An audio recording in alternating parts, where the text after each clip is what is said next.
Hey everybody, it's Rabbi Hirsch with this edition of Comcast as we continue to take a look at Perek Membet, Pesukim Yudbet to Tet Zayin, corresponding to page number 3 in your green machines.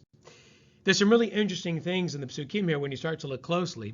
Take a look here, if you will, at Pasuk Tet Zayin. Yosef wants the brothers to prove that they're telling the truth. So he says, you keep talking about this younger brother of yours.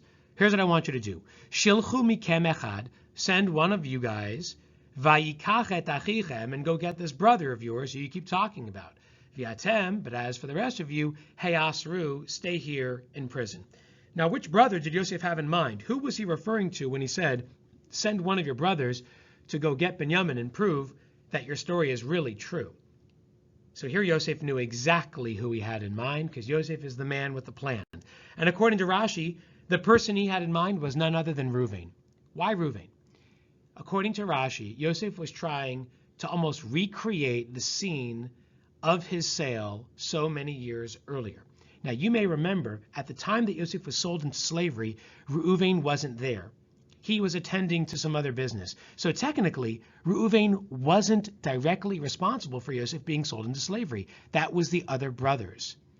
What Yosef wanted to do here was to create some form of payback for what they had done years earlier.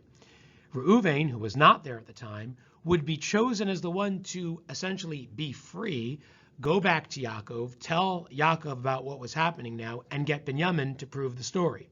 The rest of the brothers, who were responsible for Yosef being sold into slavery and for being a prisoner, would go into jail to get a taste of their own medicine, to experience just what it was like for Yosef to have been in jail as a result of them so many years earlier. That's why Yosef had Reuven in mind when he said, Shilchu echad mikem, send one of your brothers, the brother who was not responsible for my going into slavery.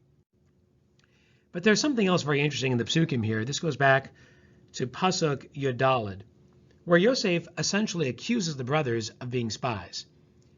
Now, what's going on here when he says, Hu asher dibarti aleichem, this is what I've been telling you, that you are spies? It seems that Yosef is referencing some other conversation that the Torah is not telling us. And so we need to turn to the Midrash to fill in some of those details. Sometimes the Torah does this. It will refer to a conversation that is not directly told to us, but that the Midrash tells us some of those details. And here's what was going on. Yosef had a conversation with the brothers that went like this.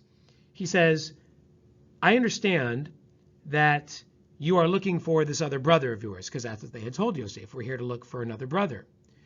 And he says, tell me something. If you could find this other brother, would you redeem him for a lot of money? Meaning, would you pay a lot of money to release him from prison? And they said, of course. And he said, and what if they wouldn't accept all that money? What would you do? Would you kill the people who are holding him hostage? And they said, absolutely we would. That's how much we love our brother. Yosef said, aha, I caught you in a trap. You just admitted that you have come to the city ready to kill the people who live here. You just admitted it. Now, of course, Yosef tricked them into saying that. That's not really what they came to do. So Yosef said, I have heard through my crystal ball that you guys even did this before. And he was, of course, referring to the episode in the city of Shechem where the brothers, namely Shimon and Levi, went and killed an entire city after Dinah was kidnapped. He says, look, you're going to do the same thing to the people of Mitzrayim as you did to the people of Shechem. I knew you were here to spy and to see if you could find an easy way to conquer us. This is what I keep talking about. Hu asher dibarti aleichem. This is what I mean. Meraglim atem, you are spies. Just as you were spies in Shechem, so too you are spies now. Some very interesting things going on behind the scenes here in the Pesukim. That wraps up this edition of Comcast.